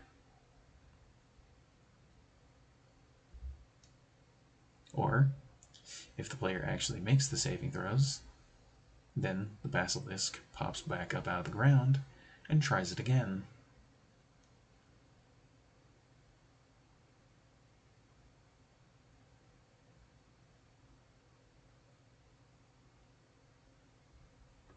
Which is more just me thinking tactically more than anything, but it gives the monster a little more flavor. And you can honestly do this with anything, really. Any monster in the book, or any of them that people come up with. But yeah, just having the idea of the hunt style of game, very simple to set up. You have an NPC tell the players, hey, go kill that thing, and you'll get rewards. And then you don't have to do the skill challenge to find the creature, but that's just extra thing for me. How I would add challenge to the game for the players.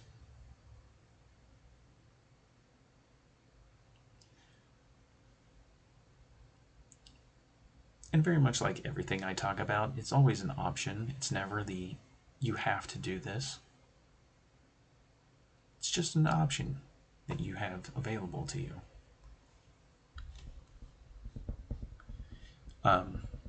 If you don't want a story or role playing, you don't have to with a hunt game, a monster hunting game. And the one thing about this kind of idea is it works perfectly for one-shots, because you basically tell the players the stakes. Here's the creature, go get it. You've made your characters, now you get to go get it. And the one thing I would probably say,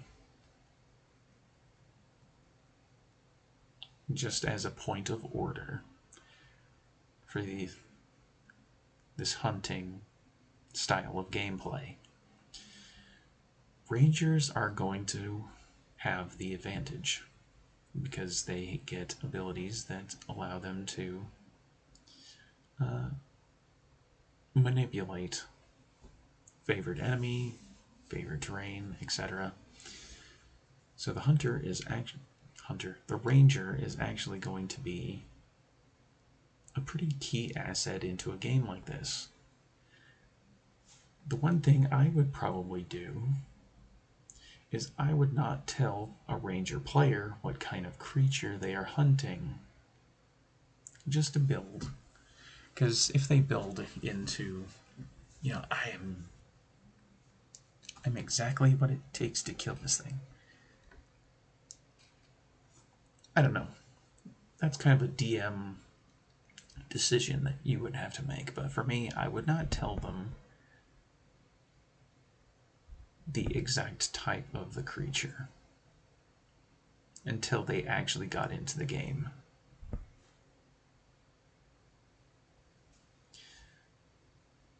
I realize that might rub some people the wrong way. They build a demon hunter and there's no demons, but Rangers are still a good class in my opinion, so why not just... Eventually you'll get to the time where you'll get to run around hunting demons and devils and fiends and celestials.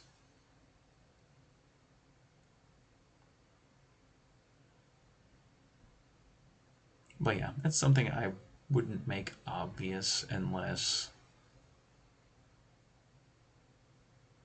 it would have to be situational, as far as I'm concerned.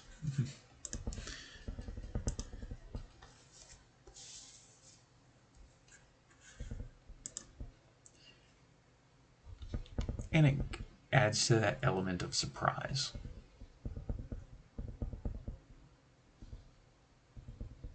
At least the way I think about it. You can do whatever you like. And that's just my thinking on the matter.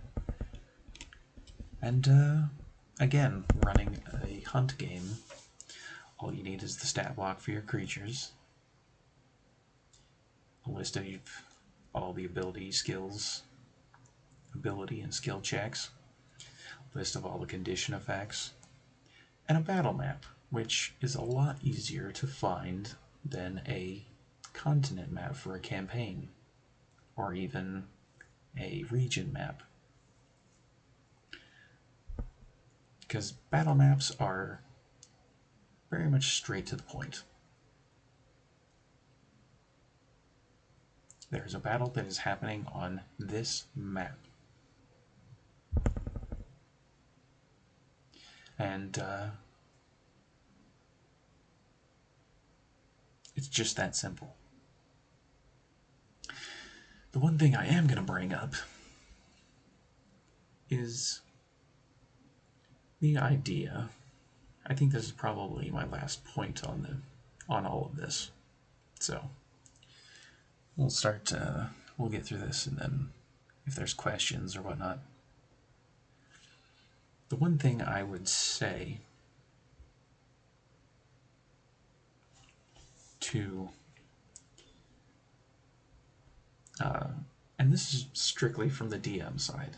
This is not something for players, but on the DM side of things, there's going to be some DMs that would say, oh, you need to learn the player's abilities.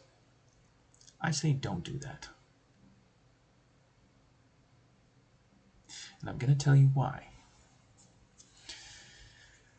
First of all, everything that pertains to a character is for that player to know and to learn and to be able to actually explain to the DM if the DM asks them a question about how it works. That is the complete domain of the player, in my opinion. I know there's some DMs that they're forced to ingrain the knowledge of what the classes can do. And that can be such a giant time sink that can honestly just complicate the matter. So I would say leave everything player character oriented on the player. And if they say, hey, I'm going to use this channel divinity thing, the DM can say, hey, okay, how does that work? And essentially, depending on how the player wants to use it and the interpretation, and then the DM can elaborate. That's one reason I don't like some of the options in Xanathars especially, is because they spend an entire page explaining how one ability works, and it is not conducive to helping the DM at all.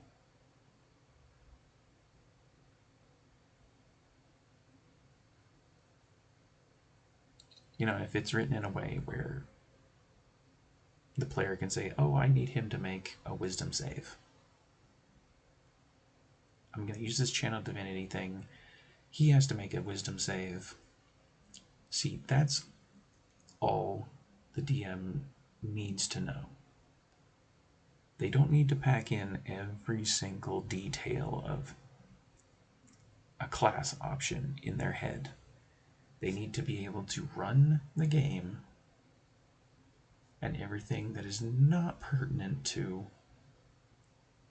their side of the table behind the screen is the player's domain. And I think characters ought to be able to learn and maintain their own nonsense.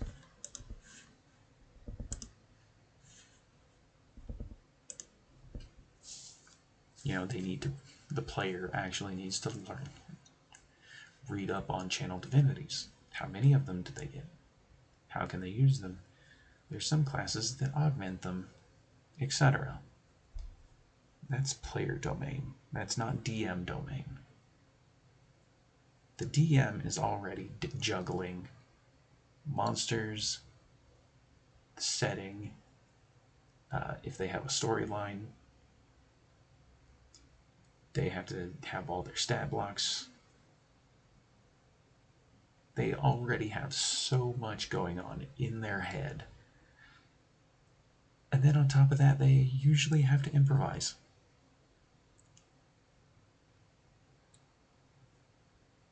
So as much pressure that you can take off the DM's shoulders will result in a better game overall, in my opinion.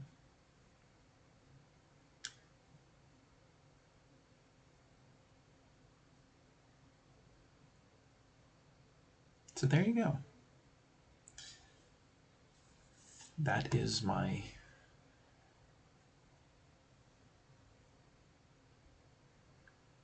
And the great thing about one-shots is you don't have to be a tabletop expert to run them.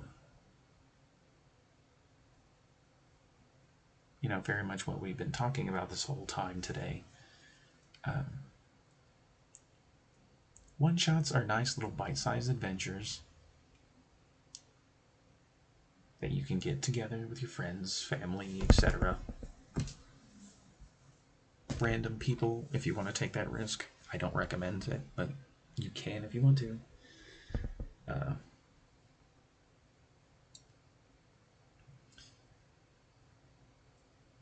you can go from there.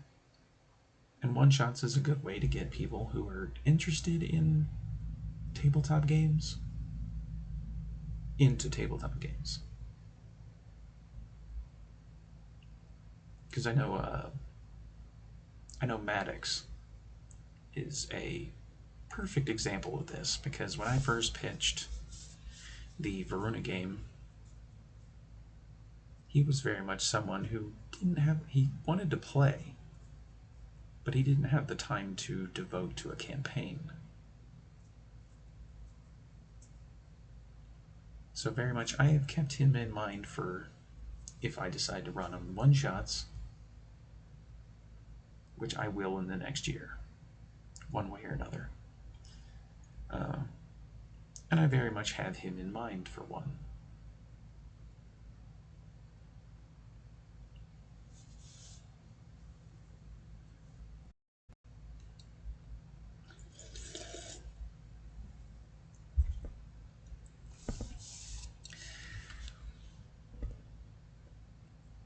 And it's also a chance for, people like that to get a chance to play. Whether they just want to test the waters, whether they don't have the time to commit to a bigger game, or any metric number of other reasons out there. Because the world's a weird place, even on a good day. So, one-shots are a great way to just have a fun little bite-sized chunk into the hobby.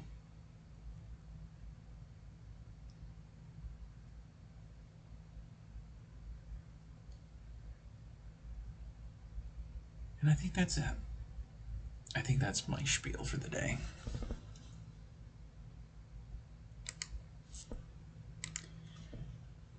I will drop that file in the Discord if anybody wants to use it as an example.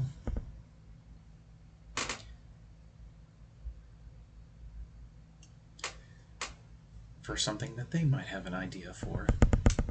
Be my guest. That's why I make this stuff, so that people can take some of the knowledge I've gained over the years and apply it to something that they need it for.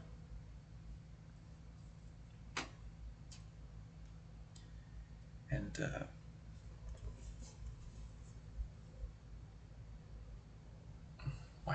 what is that mic even picking up on? Because that is not me.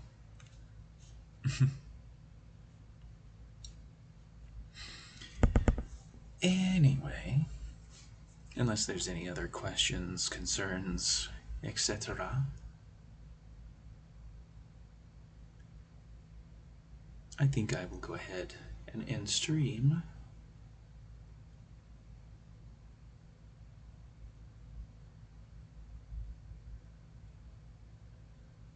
And call that. And eventually this will go up on YouTube alongside the other Tortletop oriented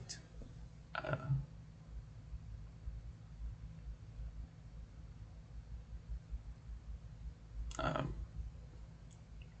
my god, brain please. The other Tortletop gaming streams that I've put up on there.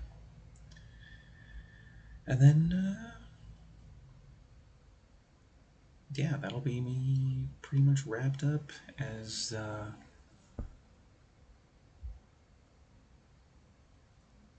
the year. I do have some fun plans for next year and streaming for Tortletop stuff, but I will talk about that in future streams.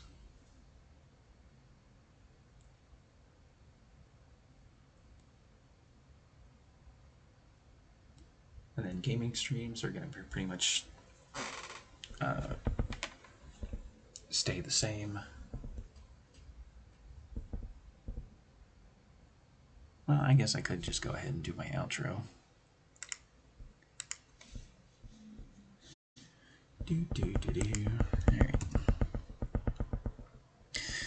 Alright. Housekeeping. Oops, too many K's. There is the link to said YouTube channel where you can find the previous Tortletop streams, and I think I have to wait 2 days before I can put this one up on YouTube.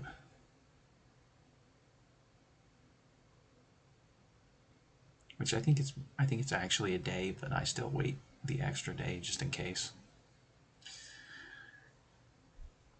I usually wait 2 days, except for the one stream that took me a week to get uploaded there because of nonsense. If you have not, here is also the link to the Discord. The Nightshade Discord, where most of us pretty much congregate in. And we do all manner of fun shenanigans. I have a nice little Tortletop channel in there where I post a lot of the things we work on stream, and even the file I was basically displaying for today. I'm going to put it up on there as an example that people can take and use as they need to or want to.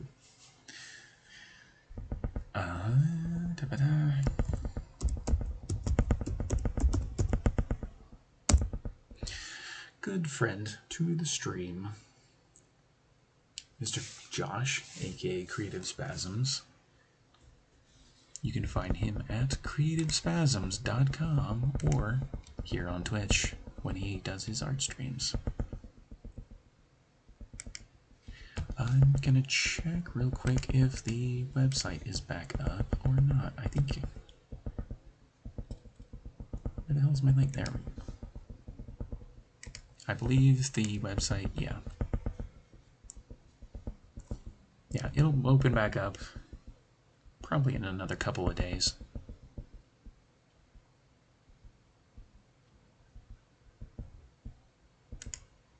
But yes, creativespasms.com, where you can find all manner of art, apparel, accessories,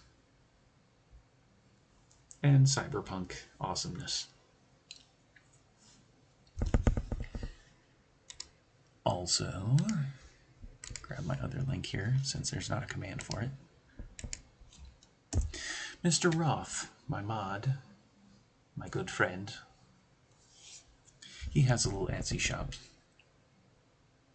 where he does a lot of art and emotes, and he says, last time I talked to him anyway, he does have some stuff in the pipeline to be determined, so stay tuned for that.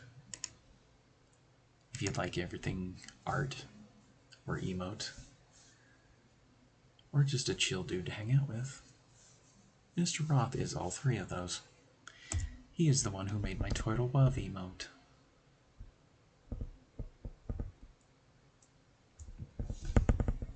So if you'd like that emote, go check him out. He does quite a lot more than that.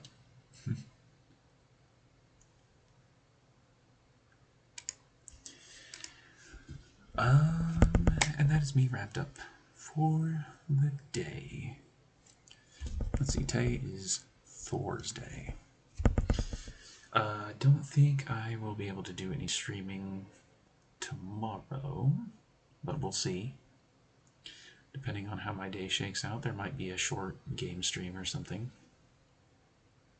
Or maybe some more Tortletop homebrewing stuff. Saturday, I have no idea what's going on Saturday. Sunday, we are going to return back to Cave Story Plus. And then after that, we'll figure it out, because I don't know what's going on next week.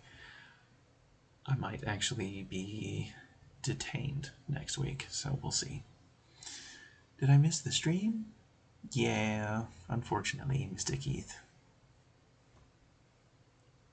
But I am going to go hang out in the Discord after I wrap things up, if you want to come hang out.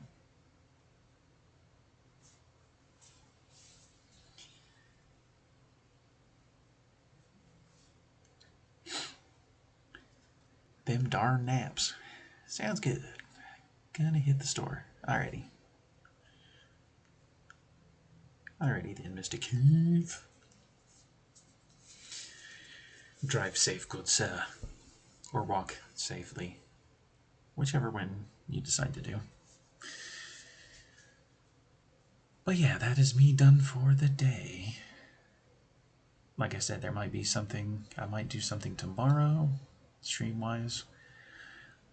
Otherwise, next week I probably will not be streaming until I figure out what's going on.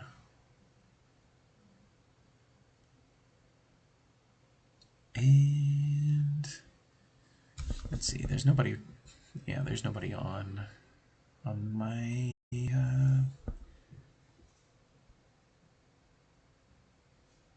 on my list to raid, so we're just gonna close it out. Thank you everybody who came by today. Thank you everybody who is lurking. I know who you are. And I will see you all next time.